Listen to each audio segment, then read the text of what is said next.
اعوذ باللہ السمیع العلیم من الشیطان الرجیم بسم اللہ الرحمن الرحیم۔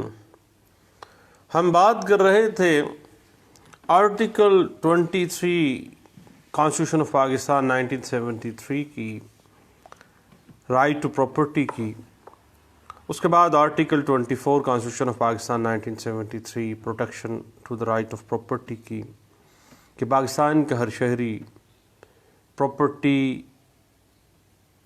خرید سکتا ہے، استعمال کر سکتا ہے اور بیچ سکتا ہے۔ اور آرٹیکل 24 کہتا ہے کہ کسی کو اس کی پراپرٹی سے محروم نہیں کیا جائے گا ماں سوائے جب کوئی پبلک امپورٹنس کے لیے ایسا کرنا گورنمنٹ کے لیے لازمی ہوگا، یعنی ڈیو پروسیس آف لا ہی ایسا ممکن ہو سکے گا، ادروائز ایسے نہیں ہوگا۔ تو ایک دوست نے آج میرے ساتھ کال کی اور گپ شپ لگائی کہ جناب آپ رائٹ ٹو پراپرٹی اور right to protection of property کی تو بات کرتے ہیں، تو چونکہ ہم لوگ بعض اوقات پراپرٹیز کو خرید و فروخت کرتے ہیں تو کیوں نہ کچھ ایسی پریکاشنری میئرز بتا دیے جائیں بطور پرچیزر کہ جب بھی ایموبل پراپرٹی کو کسی شخص نے پرچیز کرنا ہے تو وہ کس طرح سے محتاط رویہ اختیار کرے اور پراپرٹی کو دیکھ بھال کے خریدے۔ قانون کون کون سے پریکاشنری میئرز ایک پرچیزر آف اے مول پراپرٹی سے ڈیمانڈ کرتا ہے۔ کچھ گپ شپ ہوئی، میں نے کہا کہ اس کے جو اہم باتیں ہیں وہ سب لوگوں کے ساتھ شیئر کریں۔ تو صحیح بات اس طرح سے ہے کہ قانون کا یہ سیٹلڈ لا ہے کہ مشتری ہوشیار باش، کیوین ٹیمپٹر، کہ جو بھی پرچیزر ہے موبل پراپرٹی کا اس کو اپنی آنکھیں کھلی رکھنی ہے۔ اگر کوئی پرابلم آ جاتی ہے اس پراپرٹی کے ٹائٹل میں، اور اگر یہ بات ذہن میں رکھیے گا کہ یہ بات کھل جاتی ہے کہ اس کا اپنا رویہ انڈولنٹ تھا، جان بوجھ کے اس نے نظر انداز کیا تھا، تو اس کے لیے فیٹل ہوگا۔ سب سے پہلی بات جو میں سمجھتا ہوں کہ موبل پراپرٹی خریدنے سے سب سے پہلے جو آپ نے کرنا ہے وہ یہ ہے کہ خریدی جانے والی پراپرٹی کی اصل فرد ملکیت برائے معاہدہ بیع، ایگریمنٹ ٹو سیل کے لیے پہلے اصل فرد ملکیت آپ نے ڈیمانڈ کرنی ہے، اور اس کے ساتھ ہی رپٹ پٹواری بھی آپ نے ڈیمانڈ کرنی ہے۔ یعنی جو بایا ہے اس کو کہیں کہ آپ اپنی پراپرٹی سیل آؤٹ کر رہے ہیں، میں پرچیز کرنے کے لیے تیار ہوں، لیکن اس پراپرٹی کی فرد ملکیت معاہدہ بیع جو ہے اور رپٹ پٹواری جو ہے، یہ دو چیزیں مجھے دیں۔ سب سے پہلے اس کی کاپی لے لیں، اور کاپی لے کے اس فرد ملکیت معاہدہ بیع کی اور رپٹ پٹواری کی حلقہ پٹواری سے، یا اگر لینڈ ریونیو ریکارڈ سینٹر جو ہے وہاں سے اس کی تصدیق کر لیں کہ کیا فرد ملکیت برائے معاہدہ بیع اور جو رپٹ پٹوار ہے کیا وہ درست ہے یا غلط ہے۔ سب سے پہلی بات۔ دوسری بات یہ ہے کہ موقع کے اوپر جو ایموبل پراپرٹی آپ لے رہے ہیں، موقع پر اپنی موجودگی میں اس کا حدود اربا، مشرق مغرب شمال جنوب، اس کی جو پیمائش ہے، لمبائی کتنی ہے، چوڑائی کتنی ہے، رقبہ کتنا ہے، اس کو موقع کے اعتبار سے چیک کر لیں۔ جب آپ موقع پہ جاتے ہیں تو بہت سی چیزیں کھل جاتی ہیں، اور اسی پیمائشوں کو، اسی حدود اربے کو آپ رپٹ پٹوار یا جو بھی فرد ملکیت آپ کو ملی ہے اس کے ساتھ ٹیلی کر لیں۔ جب آپ موقع پہ جاتے ہیں نئے موبل پراپرٹی خریدتے ہوئے تو بہت سے معاملات وہیں پہ کھل جاتے ہیں، اگر کوئی معاملات ہوں تو۔ اور اس کے بعد ایک اور اہم بات یہ ہے کہ جو ایموبل پراپرٹی آپ خرید رہے ہیں اس کی جو سراؤنڈنگز ہیں اس کے بارے میں سب سے پہلے آپ بطور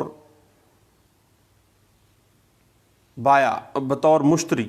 اور بایا کا کیا معاملہ ہے، کیا پراپرٹی کہاں سے اس کو ملی ہے، کس طرح سے اس نے کس سے خریدی تھی، یہ سارے معاملات ذرا دیکھ لیجئے گا سب سے پہلی بات۔ اور پٹواری کی فرد کے مطابق، رپٹ پٹوار کے مطابق، حدود اربے کے مطابق وہاں پہ جو ہمسائے بنتے ہیں گرد و نواح میں، آگے پیچھے کے رستے پہ جب آپ کھڑے ہیں، آپ کے دائیں بائیں جس کی زمین آپ کی موبل پراپرٹی جو آپ خریدنے جا رہے ہیں، اس کے جو سراؤنڈنگز میں جو آپ کے ہمسائے بننے والے ہیں ان کے بارے میں پہلے معلومات لے لیں کہ کیا ان کا کوئی رولا رپا تو نہیں تھا، کیا ان کا تو کوئی رٹا رٹا نہیں ہے بایا کے ساتھ۔ اور اگر آپ کوئی گھر خرید رہے ہیں، کوئی بلڈنگ خرید رہے ہیں، تو پھر متعلقہ جو بلڈنگ ڈپارٹمنٹ ہیں، کوئی ٹی ایم اے ہے یا کوئی کوآپریٹو سوسائٹیز ہے یا کنٹونمنٹ ہے، بورڈ ہے، جو بھی ہے، اس سے منظور شدہ نقشہ مالک سے لے کے نا وہ پھر متعلقہ جو آفس ہے، جو بھی بلڈنگ ڈپارٹمنٹ کا، ٹی ایم اے کا یا کنٹونمنٹ بورڈ کا یا تعمیرات محکمے کا، وہاں پہ جا کے ٹیلی کر لیں تاکہ کل کو یہ بات کوئی کنٹراڈکشن میں فال نہ کر جائے کہ آپ نے کچھ اور خریدا ہے جبکہ نقشہ کسی اور چیز کا اپروو ہوا ہے۔ اور اس بلڈنگ کی بابت کوئی عدم ادائیگی ٹیکس، کوئی بل وغیرہ اگر ادائیگی پینڈنگ ہے تو بھائی ایگریمنٹ ٹو سیل کرنے سے پہلے کلیئرنس کروا لیں، اور ہو سکے تو جو متعلقہ اتھارٹی ہے اس سے این او سی حاصل کر لیں۔ این او سی جو ہے وہ متعلقہ ڈپارٹمنٹ، بلڈنگ ڈپارٹمنٹ ہے تو وہ آپ کو دے دے گا، ایگریکلچرل ڈپارٹمنٹ اگر ہے تو آپ کو لینڈ ریونیو جو ڈپارٹمنٹ ہے وہاں سے آپ کو مل جائے گا، اور اگر کنٹونمنٹ ہے تو کنٹونمنٹ بورڈ سے مل جائے گا۔ وہ بایا کی ذمہ داری ہے کہ آپ کو کلیئر کروا کے دے ہر چیز۔ اس کے بعد جب آپ ایگریمنٹ ٹو سیل کرنے جا رہے ہیں، ایگریمنٹ ٹو سیل کے حوالے سے ہم نے بڑی لمبی چوڑی گپ شپ کے پروگرامات کیے، اور میرا جو یوٹیوب چینل ہے لا لیکچرز بائی سلیم یعقوب، وہاں پہ آپ کو ایگریمنٹ ٹو سیل کے پروز اینڈ کانس، اس کے مختلف لیگل ایشوز، اس کی مختلف ٹیکنیکلٹیز، اس کی مختلف جو طریقہ کار ہے اس کو فلفل کروانے کے، اور اگر آپ کے ساتھ فراڈ ہو جاتا ہے تو کس طرح سے آپ نے اپنی حقوق کو کس طرح سے حاصل کرنا ہے۔ یہ بات ذہن میں رکھیے گا کہ آج کل جو ای اسٹیمپ پیپر معاہدہ بیع ہے، اس کے ہر پیج کے اوپر خریدار، ماں، دو گواہان، اور بیچنے والا جو ہے، جو بایا ہے، وہ شناخت کنندہ کے ساتھ اپنے دستخط اور انگوٹھے اس ایگریمنٹ ٹو سیل کے اوپر رجسٹرڈ کرے گا، اور 1% فیس دے کے اس اسٹیمپ پیپر کو باقاعدہ رجسٹر کروا لیں۔ اس کے بعد ایگریمنٹ ٹو سیل میں مشتری کا قبضہ حوالگی اور بایا کا زر بدل جو بھی کنسیڈریشن طے ہوا ہے بیانے کی صورت میں، اس کی وصولی کا اقرار جو ہے وہ لازمی ایگریمنٹ ٹو سیل میں آپ نے تحریر کروا لینا ہے، تاکہ یہ بات کنفرم ہو جائے کہ جو مشتری ہے اس کے قبضے کی کیا پوزیشن ہے، اور جو بایا ہے کیا اس نے رقم ٹوٹ وصول کر لی ہے۔ اب یہاں پہ ایک ٹیکنیکلٹی آ جاتی ہے جو آئے روز ہم لوگ عدالتوں میں دیکھتے ہیں، اس حوالے سے اس ٹیکنیکلٹیز سے بچنے کے لیے، ان پھڈوں سے بچنے کے لیے، بیانہ یا کوئی بھی جو زر بیع ہے، جو بھی کنسیڈریشن ہے، وہ آن ریکارڈ بذریعہ کراس چیک بنام جو مالک ہے نا اس اموبل پراپرٹی کا جس سے آپ خرید رہے ہیں پراپرٹی، جو اصل مالک ہے اس کے نام پہ کراس چیک کے ذریعے پیمنٹ کر دیں. کیونکہ اگر آپ نے کیش ادائیگی کر دی اور کیش ادائیگی کی وصولی آپ لے رہے ہیں وہاں پہ اپنے اسٹیمپ پیپر پہ، تو پھر کل کلاں کو کمپلیکیشنز آ سکتی ہیں. مرے اور مکرے کا علاج تھوڑا مشکل سا ہو جاتا ہے. اس کے بعد یاد رکھیے گا کہ جو بھی ٹیکس ہے، جو بھی سہولیات ہیں اس پراپرٹی سے متعلقہ، کوئی کنیکشن بجلی ہے، واٹر سپلائی ہے، گیس ہے، وہ چیک کر لیں. رسید، ادائیگی، بل، جو بھی ٹیکس کے رسیدات ہیں وہ باقاعدہ طور پر چیک کر کے وہ بایا سے مشتری اپنے قبضے میں کر لیں. اور جب بھی زر ثمن بقایا ادائیگی کرنی ہے نا اس نے، تو فوری طور پر اس کی وصولی لے، بذریعہ چیک دے اس کو، یا بذریعہ